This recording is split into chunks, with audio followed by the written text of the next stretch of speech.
میری زندگی کا مقصد تیرے دین کی سرفرازی، میں اسی لیے مسلمان، میں اسی لیے نمازی، میری زندگی کا مقصد تیرے دین کی سرفرازی۔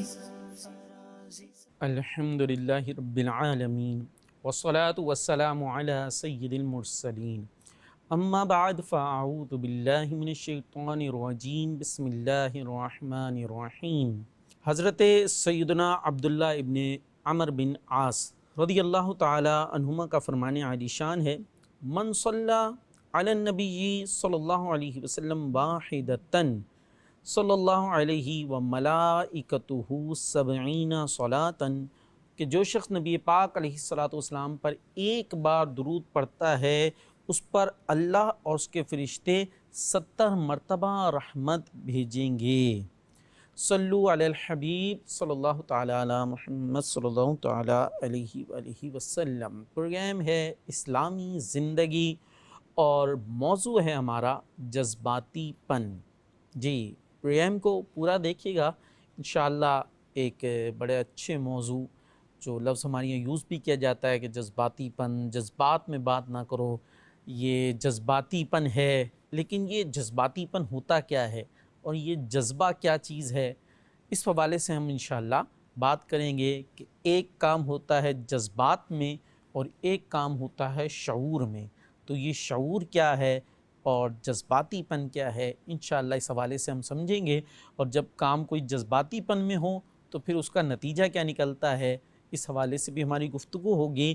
ہم اگر انسانی جسم کو دیکھیں، سر سے لے کر پاؤں تک بے شمار اس میں نعمتیں موجود ہیں، رنگوں اور مناظر قدرت کو دیکھتی آنکھیں، ہر آواز اور آہٹ کو سنتے کان، غم اور خوشی کے جذبات رکھنے والا دل، اور لفظوں کے موتی بکھیرتی زبان، الغرض ہر نعمت بڑی عظیم ہے۔ یوں ہی رب عز و جل نے ہر انسان کو مختلف خوبیاں عطا فرمائی ہیں، لیکن ان میں سب سے افضل خوبی عقل ہے۔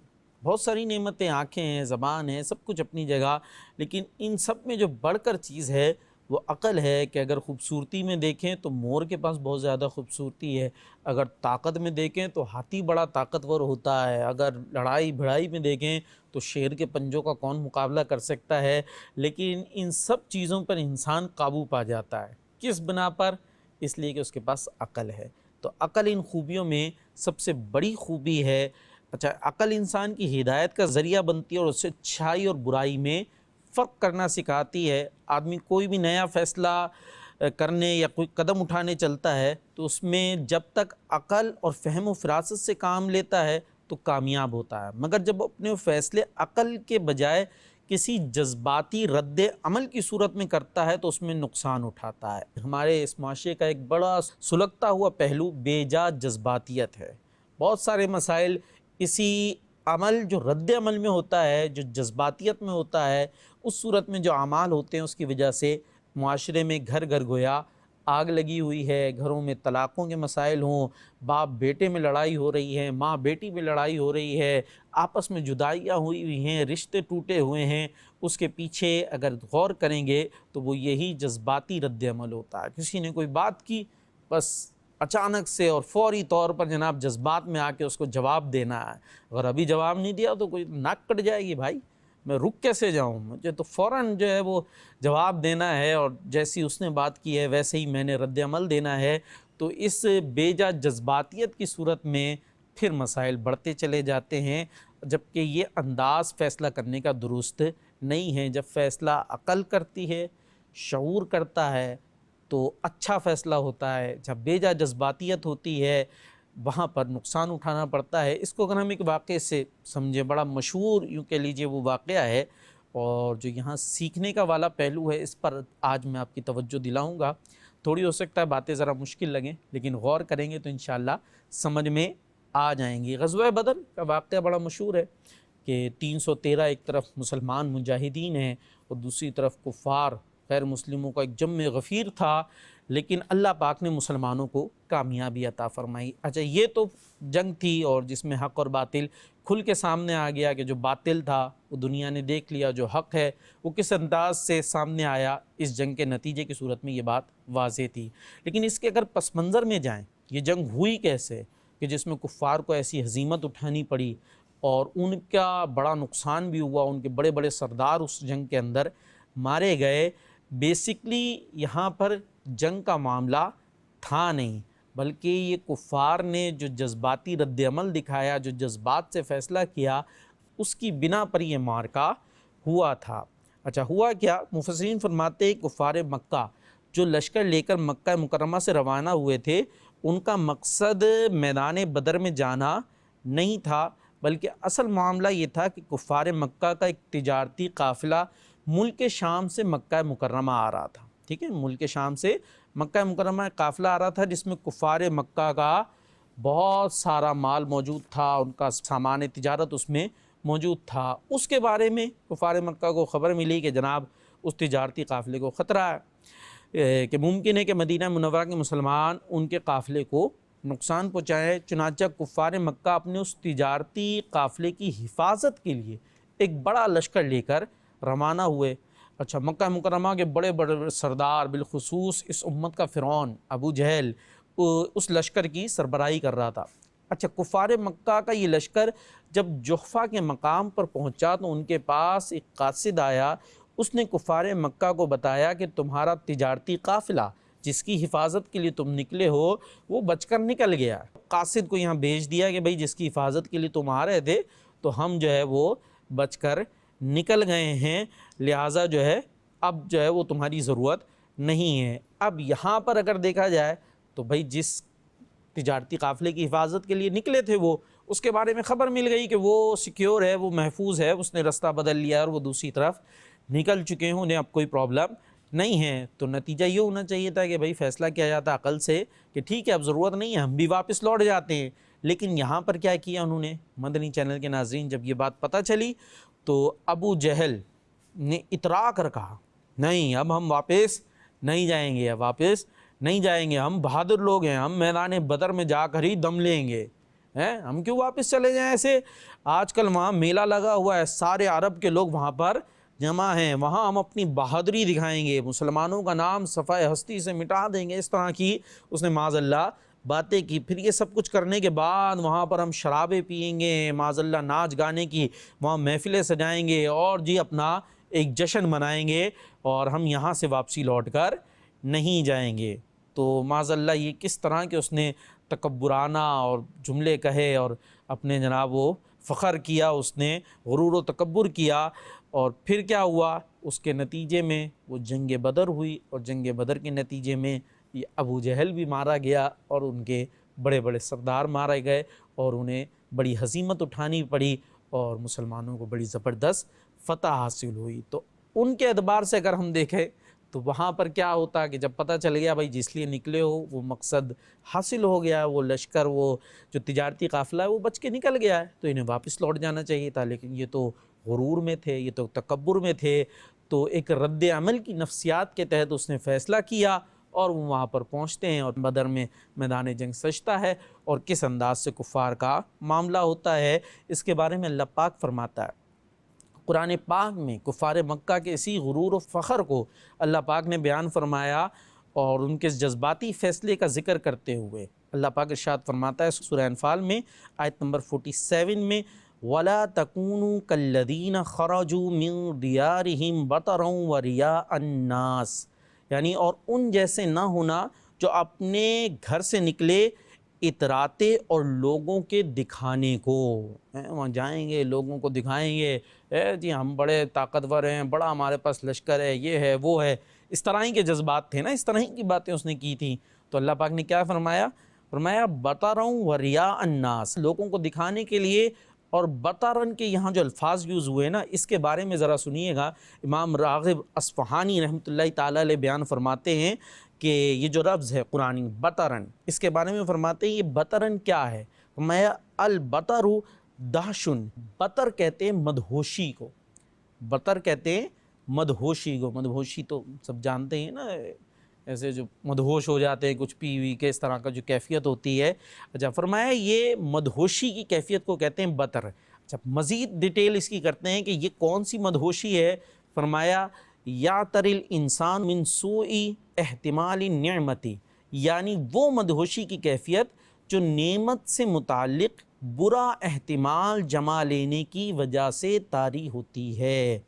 مدہوشی ہے مگر کیسی مدہوشی؟ جو نعمت سے متعلق برا احتمال ذہن میں جما لینے سے طاری ہوتی ہے. اس کو اب ذرا مثال کے ذریعے سمجھیں گے تو بات آرام سے انشاءاللہ سمجھ میں آ جائے گی. جیسے کوئی مالدار ہے، مال ہے، ایک نعمت ہے، لیکن اب اس مالداری کے حوالے سے وہ ذہن یہ بنا لیتا ہے کہ اب میں اس مال کے زور پہ سب کچھ حاصل کر سکتا ہوں، جو چاہے میں حاصل کر سکتا ہوں. کسی کو طاقت مل گئی، کوئی عہدہ مل گیا، اب اس طاقت اور عہدے کے نشے میں مدہوش ہو جاتے ہیں نا کچھ لوگ، اور پھر وہ یہ سوچ لیتے ہیں کہ اب میں اس بل بوتے پہ جو چاہے کروں، جس کے ساتھ جو چاہے میں کر سکتا ہوں، کسی کے ساتھ ظلم کروں، کسی کے ساتھ غلط کروں، برا کروں، کچھ بھی کروں، میں تو جناب عہدے پر ہوں، میرے پاس جناب وہ عہدہ ہے، تخت ہے، میرے پاس مال ہے، تو اس بنا پر میں کسی کے ساتھ کچھ بھی کر سکتا ہوں. تو یہ جو مدہوشی کی کیفیت ہوتی ہے نا، اس کو بطرن کہتے ہیں. اور یہی ان کفار مکہ کے ذہن پر سوار تھی کہ ہمارے پاس بڑی طاقت ہے، بڑی فورس ہے، بڑا اسلحہ ہے، سب کچھ ہمارے پاس موجود ہے، ہم جو چاہے کر لیں گے. لیکن نتیجہ کیا بنا؟ نتیجہ آپ کے سامنے ہے کہ کس طریقے سے وہ ذلیل اور خوار ہو گئے. تو جب آدمی نعمت کے متعلق برا احتمال جما لیتا ہے ذہن میں، تو یہ گمان اس کے شعور کو ڈھانپ لیتا ہے. اب ذرا مشکل بات ہے، ذرا سمجھیے گا کہ جب یہ خمار دل پر آ جاتا ہے نا، یہ میرے پاس عہدہ، طاقت، پیسہ، تو اس کے بعد یہ جو مدہوشی ہے یہ شعور کے اوپر سوچنے سمجھنے کی صلاحیت کو ڈھانپ لیتی ہے. پھر آدمی جو ہے وہ عجیب و غریب فیصلے کر رہا ہوتا ہے، اس پر ایک غنودگی کی کیفیت طاری ہو جاتی ہے، اس کے ہاتھ پیر جسم کے تمام اعضاء پوری طرح کام کر رہے ہوتے ہیں، مگر اس کے سوچنے سمجھنے کی صلاحیت گویا سلب ہو چکی ہوتی ہے. اب سوچ سمجھ نہیں رہا ہوتا اور ایک عجیب سی کیفیت کے اندر وہ کام کر رہا ہوتا ہے. تو یہ کیفیت اچھی نہیں ہے. اچھا یہی وہ کیفیت ہے جس کو قرآن نے بطرن کہا، اور بطر کے حوالے سے میں بیان کر رہا تھا، اور اس کو جدید علم نفسیات کی روشنی میں جذباتی پن کہا جاتا ہے. جو جذباتی پن کا لفظ ہم یوز کر رہے ہیں، جس پر ہم بات کر رہے ہیں، تو یہ ایسی ہی ایک کیفیت ہے کہ جس میں آدمی فیصلے کر رہا ہوتا ہے. جذباتی پن، شعور کو چھوڑ کر آدمی بس اپنے غصے میں، رد عمل کے اندر فیصلے کر رہا ہوتا ہے. تو یہ جب بھی آدمی اس انداز سے فیصلہ کرتا ہے تو وہ نقصان ہی اٹھایا کرتا ہے. ڈیسیژن میکنگ، جب آدمی فیصلہ کرتا ہے نا کوئی، اس کے اندر بہت ایک اہم چیز ہوتی ہے، وہ پیش نظر رکھنا ضروری ہے. اس حوالے سے ہم بات کرتے ہیں کہ فیصلے تو کیے جاتے ہیں ہماری زندگی میں، کہیں نہ کہیں آدمی کو فیصلہ لینا ہوتا ہے. کوئی بھی فیصلہ ہو، کوئی چھوٹے چھوٹے فیصلے ہوتے ہیں، کبھی بڑے فیصلے ہوتے ہیں. ہر ایک اپنی زندگی میں مختلف فیصلے لیتا ہے. لیکن جو ہے یہ فیصلہ ہونا کیسے چاہیے؟ وہ ہونا ایسے چاہیے کہ ہم یہ فیصلہ عقل کی روشنی میں کریں، محض جذبات کی بنیاد پر یہ فیصلہ نہیں کریں. اگر ہماری زندگی میں بہت سارے فیصلے وہ ہیں جو ہماری شخصیت کی پہچان بنتے ہیں. اگر ہم اپنے آپ سے متعلق یہ سوال کریں کہ میں کون ہوں، اس سوال کا جواب بھی ہمارے فیصلوں کی بنیاد پر دیا جائے گا کہ آپ نے کیا فیصلہ کیا تھا کہ میں کیا بننا چاہتا ہوں. اچھا اسی طرح مثلا مسجد میں اذان ہوئی، اب ہم نے فیصلہ کرنا ہے کہ اگر ہم نماز پڑھنے کا فیصلہ کریں گے تو ہمیں نمازی کہا جائے گا. اذان ہوئی، ہم نے نماز پڑھنے کا فیصلہ کیا تو ہم کہلائیں گے نمازی، اور اگر جان بوجھ کر نماز قضا کر ڈالیں گے تو گناہ گار کہلائیں گے. اسی طرح کسی نے ہمیں تھپڑ مارا، خدا نخواستہ اللہ تعالیٰ ایسا موقع نہ لائے، لیکن اگر کسی نے تھپڑ مارا، اب ہم نے فیصلہ کرنا ہے کہ بدلے میں اسے 2 تھپڑ مارنے ہیں یا معاف کرنا ہے. ٹھیک ہے نا. اچھا ہم بدلے میں 2 تھپڑ مارتے ہیں تو پھر آگے سے تیار رہیے کہ ہو سکتا ہے آگے سے مکہ ہے، اس کے نتیجے میں ہمارے 2 دانت ہی باہر آ جائیں. ٹھیک ہے، فیصلہ آپ کے اوپر ہے کہ اپنے 2 دانت باہر نکلوانے ہیں یا اپنے دانتوں کی حفاظت کرنی ہے. تو فیصلہ اب ہمارے اوپر ہے کہ اسے 2 تھپڑ مارنے ہیں یا معاف کر دینا ہے. اگر بدلے میں تھپڑ ماریں گے تو ہمیں کیا کہا جائے گا؟ وہ سیلا کہا جائے گا. بعض اوقات ہم ظالم بھی بن جائیں گے. اور اگر ہم معاف کر دیں گے تو پھر ہمیں کیا کہا جائے گا؟ صبر کرنے والا کہا جائے گا. یار یہ بڑا صابر آدمی ہے، بڑا معاف کرنے والا ہے. کسی نے کوئی گالی دی، کوئی بری بات کہی، آپ نے آگے سے صبر کر لیا تو لوگ آپ کو صابر کہیں گے، اب اپنے اوپر کنٹرول رکھنے والا کہیں گے، حلم والا کہیں گے. اور جواب میں آپ نے غصے سے اپنا رد عمل دیا تو ظاہر ہے پھر اسی انداز سے آپ کو یاد کیا جائے گا. اچھا فیصلہ کس بنیاد پر کرنا چاہیے؟ زندگی میں کوئی بھی فیصلہ کرنے کی 3 بنیادیں ہیں. یاد رکھیے گا، جذبات، عقل، شعور، جذبات، عقل، شعور۔ عام طور پر صرف غصے کو ہی جذباتی پن کہا جاتا ہے، حالانکہ ایسا ہے نہیں۔ جذبات کی بہت اقسام ہیں، غصہ بھی ایک جذبہ ہے، محبت بھی ایک جذبہ ہے، غصہ بھی ایک جذبہ ہے، محبت بھی ایک جذبہ ہے، خوشی بھی ایک جذبہ ہے، غم، بیزاری، مایوسی، خوف، حیرت، فخر وغیرہ، یہ سب جذبات ہیں، ٹھیک ہے نا۔ یہ مختلف جذبات ہیں جو انسان کے اندر رکھے گئے ہیں۔ ہمیشہ یاد رکھیے، جذبہ چاہے غصے والا ہو، محبت والا ہو، غم والا ہو، خوشی والا ہو، کسی قسم کے بھی جذبات ہوں، کبھی جذبات کی بنیاد پر فیصلے نہیں کیے جاتے۔ جذباتی پن میں نارملی ذہن میں یہ آتا ہے کہ غصے کی بات ہو رہی ہے، صرف غصے کی نہیں، یہ محبت بھی ایک جذبہ ہے، یہ فخر بھی ایک جذبہ ہے، یہ بیزاری بھی، خوف بھی، یہ سب انسان میں جذبات رکھے گئے ہیں، ٹھیک ہے نا۔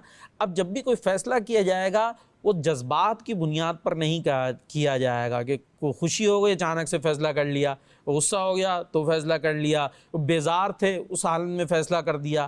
جب بھی جذبات کی بنیاد پر فیصلہ کیا جائے گا، وہ فیصلے عموماً غلط ہی ثابت ہوتے ہیں۔ اسی طرح عقل کی بنیاد پر بھی فیصلے نہیں کیے جائیں گے، فیصلے ہمیشہ شعور کی بنیاد پر کیے جائیں گے۔ اچھا، آپ شروع میں ہماری بات ہوئی تھی عقل کے حوالے سے کہ عقل اور شعور کی روشنی میں فیصلے کیے جائیں، تو ذرا آپ یہ اس کی مزید ڈیٹیل ہے، اس کو سمجھ لیجئے گا کہ عقل اور شعور میں کیا فرق ہے۔ آئیے اس کو سمجھنے کی کوشش کرتے ہیں۔ عقل کی دو قسمیں، ایک عقل وہ ہے جو فطری طور پر ہمارے اندر رکھ دی گئی ہے، دوسری عقل وہ ہے جو علم سیکھ کر علم کی روشنی سے حاصل ہوتی ہے، ٹھیک ہے۔ ایک عقل وہ ہے جو فطری طور پر رکھ دی گئی ہے، اور دوسری عقل وہ ہے جو علم سیکھ کر علم کی روشنی سے حاصل ہوتی ہے۔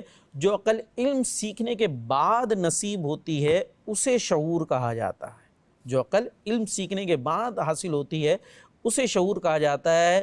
اسلام کے چوتھے خلیفہ امیر المومنین مولا مشکل کشا حضرت علی المرتضیٰ کرم اللہ تعالی وجہہ الکریم، اسی کو عقل مسموع کا نام دیا ہے۔ آپ فرماتے ہیں رأیت العقل عقلین، یعنی میں نے دو طرح کی عقلیں دیکھی ہیں، فمطبوع و مسموع، یعنی میری نگاہ میں عقل کی دو قسمیں ہیں، عقل مطبوع یعنی فطری عقل جو انسان کے اندر رکھ دی گئی ہے، بچہ بھی ہے اس کے پاس بھی عقل تو ہوتی ہے نا، پاگل تو نہیں ہوتا، عقل ہوتی ہے۔ اور دوسری فرمایا عقل مسموع، میم سین میم واو عین، یعنی وہ عقل جو علم کی باتیں سن کر حاصل ہوتی ہے۔ تو ایک تو وہ ہے کہ ہر انسان کے پاس یہ عقل ہوتی ہے، عقل کی بنیاد پر وہ بات تو کر رہا ہوتا ہے، لیکن اس عقل میں علم بھی ہے یا نہیں ہے، اور خاص طور پر علم دین کہ جس کی بنیاد پر فیصلہ کیا جائے گا، ٹھیک ہے نا۔ تو فرمایا ایک وہ عقل جو علم کی باتیں سن کر حاصل ہوتی ہے، لہٰذا ہم اپنی زندگی میں چھوٹے فیصلے کریں یا بڑے فیصلے ہمیشہ عقل مسموع یعنی شعور کی بنیاد پر ہی کریں گے۔ اس کو یوں بھی سمجھ لیجیے، بھائی جاب مل رہی ہے، اب عقل کہے گی بھائی جاب حاصل کرو پیسے آئیں گے، لیکن جو شعور والی عقل ہوگی وہ کہے گی پہلے یہ دیکھ لو یہ جو جاب ہے یہ کرنا حلال بھی حرام ہے، ایسا تو نہیں کہ سودی نوکری کر رہے ہو، ایسا تو نہیں ایسا کام کر رہے ہو جس سے حاصل ہونے والا مال حلال ہی نہیں ہے۔ تو عام عقل کیا کہے گی؟ وہ کہے گی بھائی پیسہ آنا چاہیے، پیسے آئیں گے تو پرابلم حل ہوگی۔ لیکن وہ عقل جس میں شعور ہے وہ یہ دیکھے گی کہ جناب یہ تو پیسہ میرے لیے حلال ہی نہیں ہے، یہ میرے لیے جائز ہی نہیں ہے۔ اسی طریقے سے اور بھی اس کے اندر ڈیٹیل ہو سکتی ہے، لہٰذا جب کوئی فیصلہ کریں تو علم والوں سے مشورہ کر لیں تاکہ وہ اپنی جو عقل ہے، صحیح عقل جو ہے کہ جس میں شعور ہے، اس کی بنیاد پر آپ کو وہ جواب دے سکیں۔ اچھا، مزید تھوڑی سی ہم بات کو آگے بڑھاتے ہیں۔ جیسا ہم نے ابھی سنا کہ انسان کو اللہ پاک نے مختلف جذبات عطا کیے ہیں، تو غصہ بھی ایک جذبات میں سے ایک جذبہ ہے، خوشی کا جذبہ بھی ایک جذبہ ہے، اور بیزاری وغیرہ، خوف، یہ بھی سارے جذبات ہیں۔ انشاءاللہ ان جذبات کی بھی ہم اقسام سمجھتے ہیں کہ ہمیں کتنی طرح کے جذبات دیے گئے ہیں، اور یہ جو جذبات ہیں یہ ہمارے اندر رکھے کیوں گئے ہیں۔ یہ جذبہ رکھا گیا ہے، لیکن ان جذبات کو کنٹرول کرنا بھی ہمارا کام ہے۔ اچھا، اصل میں ہمارے جتنے بھی جذبات ہیں، خوشی، غصہ، بیزاری، محبت، پیار وغیرہ، یہ جذبات ہمیں فیصلہ کرنے کے لیے دیے نہیں گئے ہیں۔ بات سمجھ میں آ رہی ہے؟ یہ جذبات ہیں تو، لیکن ان جذبات کی بنیاد پر فیصلہ نہیں کیا جائے گا۔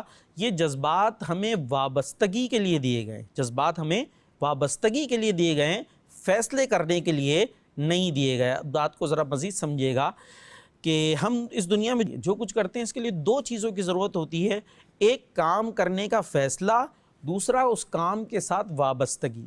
فیصلہ اور ہے، وابستگی اور ہے۔ فیصلے کرنے کے لیے شعور کی ضرورت ہے، فیصلے کے ساتھ وابستگی کے لیے ہمیں جذبات کی ضرورت ہے، ٹھیک ہے، جس سے ہمیں محبت ہوتی ہے، جس سے ہمیں پیار کا جذبہ ہوتا ہے، اس سے پھر ہماری وابستگی ہو جاتی ہے، اس کے ساتھ ہم لگے رہتے ہیں، اس کام سے ہماری دلچسپی ہو جاتی ہے، جڑے رہتے ہیں، تو یہ جذبات سے وابستگی ہوتی ہے۔ لیکن فیصلہ شعور کی بنیاد پر کیا جاتا ہے۔ جیسے مسجد میں اذان ہوئی، اب ہم نے نماز پڑھنی ہے، تو سب سے پہلے ہم دل ہی دل میں فیصلہ کریں گے کہ نماز کا وقت ہو گیا ہے، نماز پڑھنے چلو۔ یہ فیصلہ کرنے کے بعد دوسری چیز جو ضروری ہے وہ اس فیصلے کو عملی جامہ پہنانا ہے۔ نماز کے لیے چل پڑنا، مسجد میں پہنچنا، اس کام کے لیے ضروری ہے کہ ہمارے اپنے فیصلے کے ساتھ گہری وابستگی ہو۔ بالفرض ہم فیصلے کے ساتھ وابستہ نہ رہ سکے تو ہو سکتا ہے کہ جب ہم نماز پڑھنے کے لیے جا رہے ہوں، راستے میں کوئی برا دوست مل جائے اور ہم اس کی باتوں میں آ کر نماز قضا کر بیٹھے، یا شیطان ہمارے دل میں وسوسہ ڈالے اور ہم اپنا فیصلہ تبدیل کر لے۔ لہٰذا فیصلہ کرنے کے بعد اس کام کو عملی جامہ پہنانے کے لیے اس کام کے ساتھ گہری وابستگی ہونا ضروری ہے۔ یہ جو دوسری چیز ہے، یعنی اپنے فیصلے کے ساتھ، اپنے کام کے ساتھ، دین کے ساتھ، قرآن کے ساتھ، سنت کے ساتھ، اپنے رشتہ داروں کے ساتھ، ماں باپ، اولاد وغیرہ کے ساتھ گہری وابستگی، اس کے لیے ہمیں اللہ پاک نے جذبات عطا کیے ہیں۔ بات سمجھ میں آ رہی ہے؟ تو یہ جو جذبات ہیں یہ اس فیصلے کے ساتھ وابستگی کے لیے ضروری ہیں، اور فیصلے کے لیے ہمارے پاس عقل اور شعور کی دولت دی گئی ہے۔ اللہ پاک نے ہمیں کان سننے کے لیے دیے ہیں، لیکن ہم کان سے سونگھ نہیں سکتے۔ کان بڑے اہم ہیں، لیکن وہ سننے کا کام کریں گے، سونگنے کا نہیں۔ ناک ہمارے سونگنے کا کام کرے گی، سننے کا کام نہیں کریں گی۔ لہٰذا جو فیصلہ ہوگا وہ شعور کی بنیاد پر ہوگا، اور اس کے ساتھ جو وابستگی ہوگی وہ جذبات کے ساتھ ہوگی۔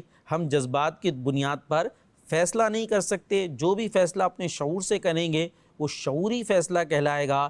اگر ہم جذبات کی بنیاد پر فیصلہ کریں گے، شعور کو پیچھے کر دیں گے، تو اسے جذباتی فیصلہ کہا جائے گا، جو عموماً ہمیں غلط راستے کا مسافر بنا دیتا ہے۔ لہٰذا جو ہے وہ جذباتی پن سے خود کو بچانا چاہیے۔ جذباتی پن سے اگر کام کیا جائے تو اس کے نتائج نارملی اچھے نہیں آیا کرتے۔ حابیل و قابیل کا آپ نے واقعہ سنا ہوگا، آپ نے، بڑا مشہور ہے کہ وہ قابیل جس خاتون سے شادی کرنا چاہتا تھا، اس کی اسے اجازت نہیں تھی، اور وہ حابیل کیا نکاح اس سے ہو رہا تھا، شادی ان خاتون سے ہو رہی تھی، لیکن یہ چاہتا تھا کہ جناب میں کر لوں، اور پھر اس کا جو ہے وہ مقبول نہیں ہوا۔ پورا اس میں تفصیل ہے، کہا قربانی پیش کرو، تو قابیل کی قربانی قبول نہیں ہوئی۔ جو کچھ قابیل نے پیش کیا تھا، رکھا تھا، وہ قبول نہیں ہوا۔ حابیل کا قبول ہو گیا، لیکن اب اس نے کیا کہا جذبات میں آ کے، غصے میں آ کے، کہ اب میں تمہیں قتل کر دوں گا معاذ اللہ، اور پھر دنیا کا پہلا قاتل یہ قابیل ہی بنا۔ تو اس نے کس بنیاد پر یہ فیصلہ لیا؟ وہی غصے میں، حسد کے اندر، اس میں مبتلا ہو کر، حسد بھی ایک جذبہ ہے، اس میں مبتلا ہو کر اس نے معاذ اللہ دنیا کا وہ پہلا قاتل بن گیا۔ اور اگر جذبات پر آدمی کنٹرول کرنے والا بن جائے اور فیصلے وہ شعور کی بنیاد پر کرے، پھر ہوتا کیا ہے نتیجہ؟ وہ ایک اللہ کی ولیہ کا بڑا مشہور واقعہ ہے، وہ گرتی ہیں، پاؤں کا ناخن نکل جاتا ہے، وہ ہنسنے لگتی ہیں، مسکرانے لگتی ہیں۔ کسی نے کہا اتنی تکلیف نہیں ہوئی آپ کو؟ تو انہوں نے کہا اس کے نتیجے میں جو مجھے ثواب ملے گا نا، اس پر غور کرنے کے بعد مجھے اس تکلیف کا احساس نہیں رہا۔ یعنی ان کا عقل اور شعور سے انہوں نے فیصلہ کیا کہ جناب اس پر تو مجھے ثواب ملے گا، آدمی کو جو بھی تکلیف پہنچے مسلمان کو اس پر سے ثواب ملتا ہے، تو اس طرف غور کیا تو وہ تکلیف سے ہی ان کی توجہ ہٹ گئی۔ تو جو ہم بزرگان دین کے واقعات سنتے ہیں صبر کے اور اس طرح کے حلم کے، تو اس کے اندر وہ اپنے جذبات کو کنٹرول کرتے ہیں اپنے شعور کے سہارے، تو پھر وہ جذباتی پن میں فیصلہ نہیں کیا کرتے۔ تو ہمیں اپنے جذبات کو کنٹرول کرنا چاہیے اور عقل و شعور کی روشنی میں فیصلے کرنے چاہیے، کہ اسی میں کامیابی ہوتی ہے۔ اللہ تبارک و تعالی ہمیں کامیابی عطا فرمائے۔ پروگرام تھا اسلامی زندگی، انشاءاللہ اگلے موضوع کے ساتھ پھر حاضر ہوں گے۔ ہمیں دعاؤں میں یاد رکھیے گا۔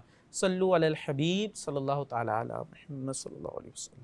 میری زندگی کا مقصد تیرے دین کی سرفرازی، میں اسی لیے مسلمان، میں اسی لیے نمازی۔ میری زندگی کا مقصد تیرے دین کی سرفرازی۔